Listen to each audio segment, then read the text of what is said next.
E no Momento Saúde Podcast de hoje, nós estamos com o Dr. Jorge Zev, que é cirurgião do aparelho digestivo, a autoridade no nosso estado sobre cirurgia bariátrica, e as informações que vão ser divididas aqui vão desde a epidemia que nós vivemos em relação à obesidade e também as formas para as pessoas que já passam por esse problema superarem essa dificuldade.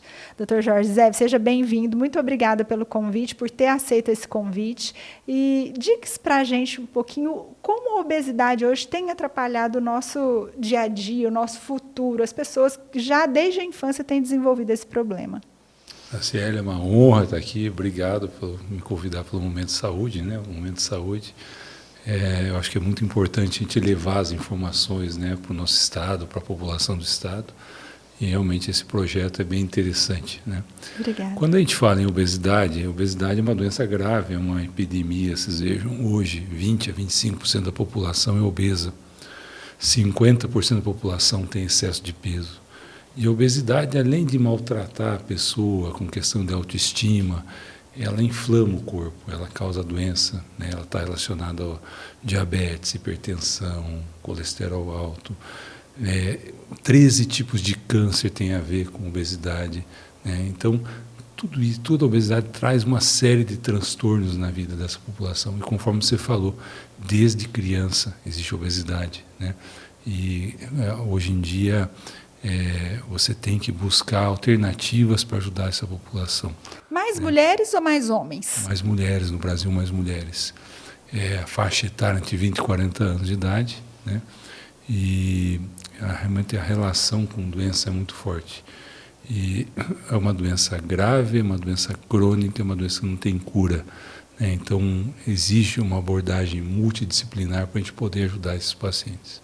As mulheres, elas têm uma probabilidade maior na gestação de desenvolver diabetes gestacional. Isso tem aumentado muito. Em média, de 3 a 4 entre cada 10 mulheres gestantes vão ter esse problema de desenvolvimento. O diabetes é um fator que piora muito a vida, a qualidade de vida, os problemas associados à obesidade. E ele também é um dos indicadores de avaliação para um paciente receber aí a possibilidade de ter a cirurgia bariátrica como uma opção. Quais são esses critérios que incluem a pessoa nessa possibilidade de ser um candidato à cirurgia bariátrica? Bom, vamos procurar explicar bem. Então, assim, a cirurgia bariátrica ela é indicada com base no índice de massa corporal, o IMC, né? Então, aquele paciente que tem IMC acima de 35 com doença, ele tem critério para cirurgia. Ou acima de 40, que é a obesidade mórbida mesmo sem doença. Isso é cirurgia bariátrica. A cirurgia metabólica, que é para tratar o diabetes, ela é aprovada no Brasil para obesos grau 1. Né? Então, o paciente já tem acima de 30, visto que o índice médio do diabético no Brasil é 32. E você pode abranger essa população. 90% dos diabéticos tipo 2 têm excesso de peso. Né? E o diabetes hoje também é uma doença silenciosa. É uma doença que causa cegueira, causa insuficiência renal, a maior causa de amputação não traumática ou diabetes. Então, para caso de diabetes intratável clinicamente, a cirurgia metabólica surge como opção. Muitos pacientes controlam o diabetes com a cirurgia. No nosso estado, tem disponível no SUS, para os pacientes que estão aí no interior entenderem melhor esse fluxo, geralmente a gente vai até a unidade de saúde, é encaminhado para um centro secundário, e quando ele recebe esse diagnóstico de potencial obesidade, incluso nesses índices de IMC que o Dr. Jorge explicou, ele é referenciado a um centro terciário de cirurgia. Onde nós temos no Tocantins esses centros que podem oferecer essa possibilidade cirúrgica, tanto da cirurgia metabólica quanto da bariátrica para os pacientes do SUS? Essa pergunta é importante, porque o que acontece hoje no Brasil? O índice de obesidade, eu falei, 20, 25% da população é obesa. Nem todos têm indicação cirúrgica, obviamente, né? Eles têm que ter um protocolo, o critério que eu acabei de falar. Existe um obeso grau 1, não diabético, que não é critério para cirurgia. Mas o paciente que tem critério para cirurgia, vocês vejam só, 70% a 80% da população depende do SUS. Né? Então, existe a necessidade de fornecer esse serviço pelo SUS. E o Estado aqui, ele está de parabéns, porque ele tem 2 serviços referenciados em Araguaína e Palmas. O critério do paciente é, conforme você falou, ser encaminhado de uma unidade básica de saúde para a Secretaria de Saúde e referendado para os hospitais. E o que difere daqui de muitos serviços, que a gente faz cirurgia bariátrica, na maioria das vezes, por vídeo, que agride muito menos o paciente. Então, o Estado aqui tem uma contrapartida, porque o SUS ele não cobre o tratamento com laparoscopia. E o Estado aqui ele complementa isso aí. Então, oferece para a população um tratamento muito diferenciado, né? O HGP aqui, ele tem um serviço bem montado, com equipe multidisciplinar. O paciente vem encaminhado à Secretaria de Saúde para avaliação e tem psicólogo, tem endocrinologista, tem nutricionista, tem para os casos de paciente muito grave, com muita obesidade, tem um nutrólogo para ajudar o paciente a perder peso. E a gente consegue já atender uma parcela grande da população. Araguaína recentemente reiniciou e está atendendo também pela laparoscopia. Então eu diria que o Estado aqui está bem representado a nível de Brasil, né, com a cirurgia bariátrica a nível de SUS. É importante a gente lembrar que isso, no SUS, a cirurgia laparoscópica, ela traz uma recuperação, um tempo de internação menor para pacientes que têm comorbidades. Então, o obeso, quanto menos tempo ele ficar deitado, ele ficar acamado, quanto mais ele puder ser estimulado pela fisioterapia, enfim, maior vai ser essa recuperação, mais rápida vai ser essa recuperação e com menos riscos, né? Exatamente. Porque tinha sempre aquele mito, vai fazer cirurgia bariátrica, nossa, a pessoa vai morrer. E isso a gente sabe que não é uma realidade. Cirurgia é muito segura, Franciele. Assim, hoje em dia, a mortalidade é muito menor que o risco que a pessoa tem de morrer em doenças causadas pela obesidade, né? Tem risco? Tem, mas é muito pequeno. Hoje em dia a gente opera alta em 24, 48 horas. Essa semana eu tenho 12 cirurgias marcadas, né? E a programação realmente é alta, precoce, o paciente volta à vida normal rápido. Em um mês ele vai estar na academia. Então, a recuperação é muito rápida e traz qualidade de vida, saúde rápido para esses pacientes. No serviço privado, o que a gente tem de novidades em relação a essa atuação a respeito da perda de peso dos pacientes através de cirurgia metabólica? Eu lembro que a gente conversou uma outra vez que tinha cápsula vindo por aí, enfim. O que há de novidades nesse setor? Bom, então assim, a gente sempre costuma dizer que o que existem são ferramentas para ajudar nosso paciente. Existe o tratamento clínico, com ótimos medicamentos que estão entrando no mercado, né, com resposta muito boa a nível de perda de peso, controle de peso. São medicamentos que ainda, por enquanto, têm um custo elevado, mas a tendência é cair o custo. Existe a cirurgia bariátrica, existem tratamentos endoscópicos, que está o balão intragástrico, a sutura do estômago, que é a gastroplastia endoscópica, que pode ajudar o paciente em obesidade grau 1.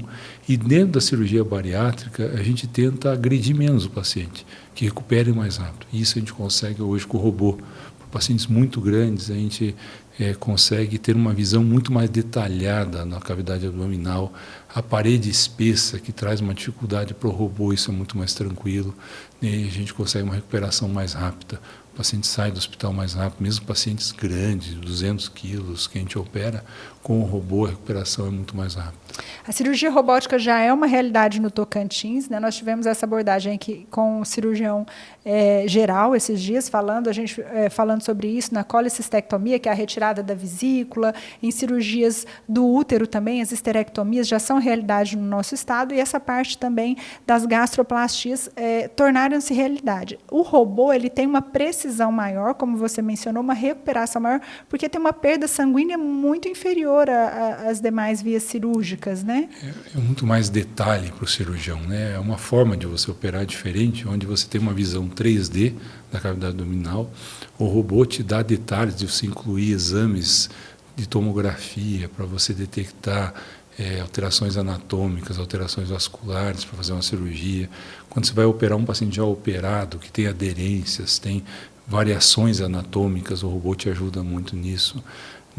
Conforme eu falei, no paciente muito grande, que tem uma parede abdominal muito espessa, né? Quando você vai fazer uma cirurgia laparoscópica, você passa o trocáter, que é um caninho, né, para a população entender, onde você passa a pinça na cavidade, você passa, eu quero dar um ponto, estou manipulando aqui, um ponto aqui, então eu vou passar o trocáter, a pinça nesse sentido. Quando eu preciso dar um ponto um pouquinho para frente, toda essa parede abdominal vai me limitar um movimento mais detalhado, mais preciso.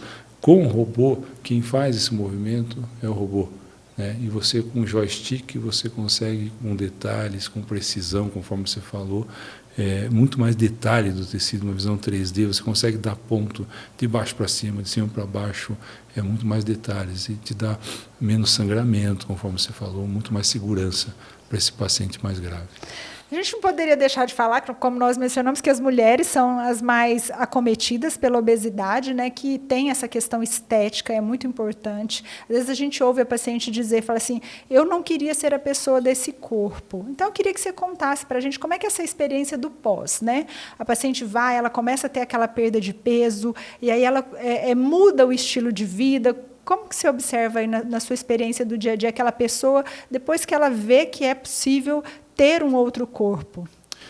Você, quando o paciente nos procura, você procura mostrar a importância da contrapartida dela para o resultado. Você começa a colocar ela como de igual ou maior importância que o cirurgião com relação ao resultado. E isso envolve, além da dieta, exercício físico. Então, a gente orienta o paciente a fazer com 30 dias. Isso vai ajudar muito ela a mudar a constituição corporal, mudar a autoestima dela, ela vai fazer coisas que ela não fazia, e ela vai se vestir melhor, ela vai não vai ser escolhida pela roupa, ela vai escolher a roupa. Né? Além de toda a dificuldade de segregação que o obeso vive. Né? É muito comum a gente ouvir a história da pessoa vai comprar uma roupa para alguém e chega na loja, a pessoa diz, não tem roupa para você. Né? Eu já ouvi isso muitas vezes. Né? Coisas básicas do dia a dia, como amarrar um sapato, sentar numa cadeira de uma lanchonete com medo que a cadeira quebre. Né? São coisas que só a pessoa que vive isso sabe o que é. Né? Às vezes a pessoa de fora não entende o que passa. E ele poder mudar isso aí, passar a viver uma nova fase na vida, é muito gratificante para a gente que participa desse processo. Né? É a frase que eu mais escuto, se eu soubesse, teria feito isso antes. Eu tenho algumas pacientes que eu estimulei para que buscassem, mas tem aquele medo, então a gente vai trabalhando no consultório com essas pacientes, às vezes ao longo de anos. E elas falam, por que, Franciele, você não me fez fazer isso antes? Não, mas como você mencionou, a decisão tem que ser da pessoa, porque ela vai estar engajada nesse processo. Né? A partir de que idade é possível já ter a possibilidade da cirurgia metabólica ou da bariátrica? Outra pergunta interessante. Isso modificou bastante desde o início da cirurgia, mas hoje você pode operar acima de 16 anos de idade. Né? Eu acabei de atender no consultório agora uma senhora diabética de 72 anos. Né? Ela foi me perguntar se ela poderia operar. Um diabetes grave, ela, uma educadora física aposentada, usando insulina, altas doses, foi me procurar. Não existe idade máxima.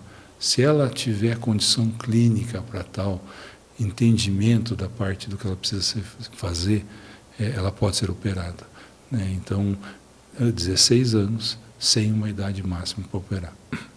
É muito importante a gente lembrar que é tudo muito seguro, tá? Desde que você busque transcorrer ali o caminho ideal da identificação da necessidade. Né? Essas pacientes eles têm uma melhora da qualidade de vida excelente. Em alguns casos até existe reganho de peso, mas é muito difícil que a pessoa ganhe uma condição de saúde tal qual ela tinha ali no período pré-cirúrgico. Né? Então, o benefício ele existe, né? Ele é necessário, mas o estilo de vida, como nós mencionamos aqui, ele é muito relevante. Né? É muito importante a gente poder estar num lugar e conseguir sentar numa cadeira, entrar num avião e não precisar ficar ali fazendo malabarismo para caber na poltrona. As mulheres têm um pouco dessa experiência quando estão gestantes, porque ali por 9 meses a gente ganha um corpo todo diferenciado e percebe o quão difícil é esse processo todo de manutenção, as dores, às vezes articulares, todo esse prejuízo que o nosso corpo sofre com a obesidade.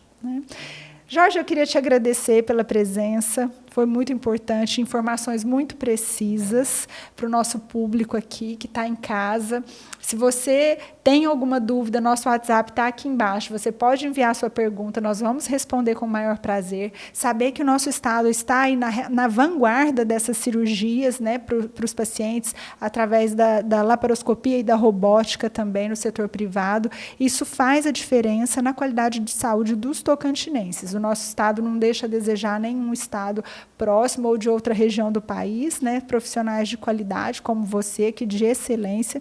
Eu sei que você viaja congressos internacionais, está sempre trazendo aí o melhor e o mais moderno para os tocantinenses. Então, em nome de todos os tocantinenses, eu te agradeço pela presença e pelas explicações que foram tão relevantes. Obrigado, Franciele, eu que agradeço você, o programa, Momento Saúde, a TV Assembleia, pela oportunidade. Sempre que precisar, pode contar comigo. Obrigada.